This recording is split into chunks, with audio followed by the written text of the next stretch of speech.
السلام علیکم معزز ناظرین، آج ایک نئی ویڈیو کے ساتھ آپ کی خدمت میں حاضر ہوئے ہیں۔ آپ کے ذہن میں کبھی یہ سوال تو آیا ہوگا کہ یہ جو مختلف ذرائع سے ہمارا ڈیٹا حاصل کیا جاتا ہے آخر کیوں؟ اور یہ دن بدن ترقی، سم والا شناختی card, finger prints, body sensor, یہ تمام کیوں ہے؟ آج کی اس ویڈیو میں ہم آپ کے سوال کا جواب دیں گے۔ ناظرین، آپ سے گزارش ہے کہ ہماری ویڈیو کو آخر تک ضرور دیکھیے گا، اور اگر ویڈیو پسند آئے تو لائک کر دیجیے گا۔ آپ کو یاد ہو تو پہلی ویڈیو میں ہم نے ذکر کیا تھا کہ حضرت تمیم داری کی ملاقات پہلے جساسہ سے ہوئی۔ ناظرین، جساسہ جاسوسی کرنے والے کو کہتے ہیں۔ اس سے معلوم ہوا کہ اس جزیرے پر دجال کے علاوہ جو واحد جاندار موجود تھا وہ جاسوسی پر معمور ایک عجیب و غریب مخلوق تھی۔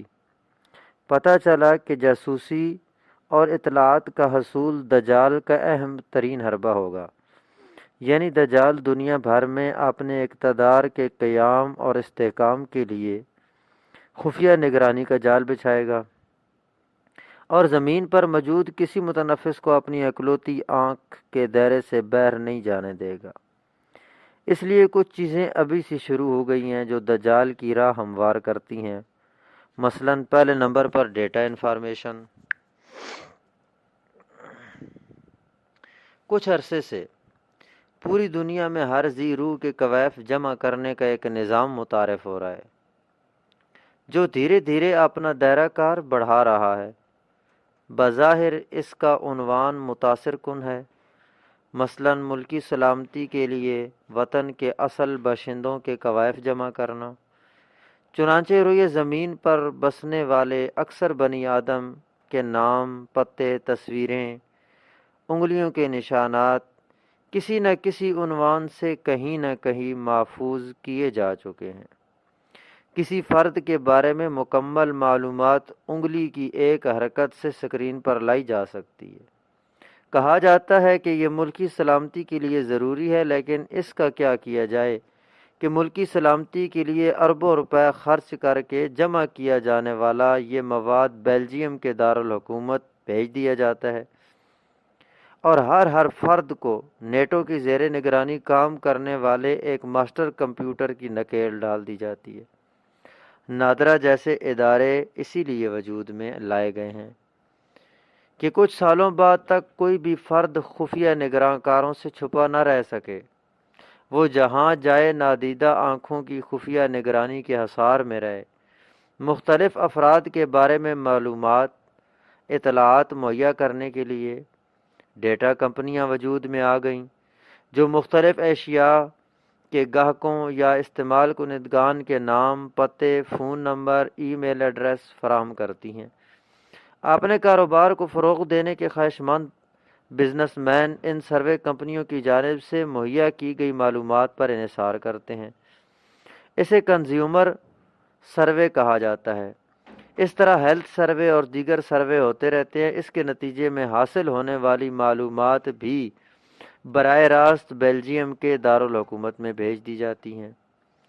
آپ کی نظروں سے کئی مرتبہ اس قسم کے سروے فارم بھی گزرے ہوں گے جنہیں آپ نے معمول کی کارروائی سمجھ کر نظر انداز کر دیا ہوگا، لیکن ناظرین، یہ برادری یہی چاہتی ہے، عوام کو استعمال کرنے کا جدید طریقہ یہی ہے، انہیں یہ چیز نارمل اور معمول کے مطابق ہی محسوس ہو۔ جب ایک فرد کسی بڑے سٹور میں داخل ہوتا ہے، شاپنگ کے لیے جاتا ہے، تو اسے لاٹری کارڈ پیش کیا جاتا ہے جو آپ کو ڈسکاؤنٹ دلاتا ہے۔ اس لاٹری کارڈ میں خریدار کے بارے میں معلومات درج ہوتی ہیں، مثلاً اس کا ای میل ایڈریس، فون نمبر، وہ شاپنگ جو اس نے کر رکھی ہے، اس کا مکمل ایڈریس، اور وہ برانڈز جو اسے پسند ہیں، وغیرہ وغیرہ۔ اور پھر سٹور میں نصب کیمرے خریدار کی ہر حرکت محفوظ کرتے رہتے ہیں۔ ان کیمروں کے ذریعے خریدار کی نقل و حرکت اور دلچسپی کا بھی پتہ چلتا رہتا ہے۔ کون سی مصنوعات اس نے فوراً اٹھا لیں اور کن مصنوعات کے بارے میں وہ سوچ میں پڑ گیا اور کن کو اس نے ناپسند کر کے متبادل کی طرف ہاتھ بڑھایا۔ بالآخر ان کارڈ میں درج معلومات بھی سپر کمپیوٹر میں محفوظ کرنے کے لیے روانہ کر دی جاتی ہیں۔ مغرب کے نگران کاروں کے پاس شرق کے باسیوں کا ڈیٹا جمع کرنے کا ایک ذریعہ NGOs بھی ہیں۔ اور ناظرین، اس سے معلوم ہوا کہ اس برادری کے لوگ نہ صرف NGOs کے ذریعے ضروری معلومات اکٹھی کرتے ہیں بلکہ پرسنل ڈیٹا ڈسک چوری کر کے بھی حاصل کر لیتے ہیں۔ اس کی ایک مثال نرسوں کے ریکارڈ کی چوری، جسے روزنامہ جنگ کے رپورٹر نے شائع کیا لیکن کسی کے کان پر جوں نہ رینگی۔ روزنامہ جنگ لندن منگل 29 اگست 2000 میں شائع ہوتا ہے کہ اسلام آباد باوثوق ذرائع کے مطابق Pakistan nursing council head quarter سے ایک ہارڈ ڈسک اور کمپیوٹر ریم چوری ہو گئی ہے جس میں ہزاروں نرسوں کا ڈیٹا موجود تھا۔ بتایا گیا کہ پاکستان نرسنگ کونسل کی ایگزیکٹو کمیٹی کا اجلاس مسز فیض عالم کی سربراہی میں ہوا، جس نے اسلام آباد پولیس کو اس چوری کی مزید تفتیش کرنے سے روک دی ہے۔ حیرت ہے کہ پولیس کو اس چوری کی تفتیش سے آخر کیوں روک دیا گیا؟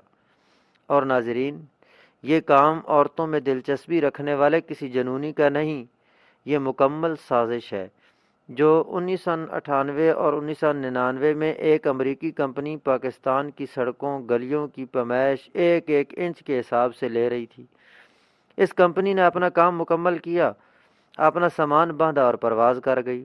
پاکستان میں کسی سرکاری غیر سرکاری فرد نے ان سے پوچھنے کی زحمت گوارا نہیں کی کہ یہ اتنی باریک پیمائش کا مقصد کیا ہے۔ کینیڈا لاٹری ایک اور دام ہے جسے تیسری دنیا سے ڈیٹا اکٹھا کرنے کے لیے فری میسنری استعمال کرتی ہے۔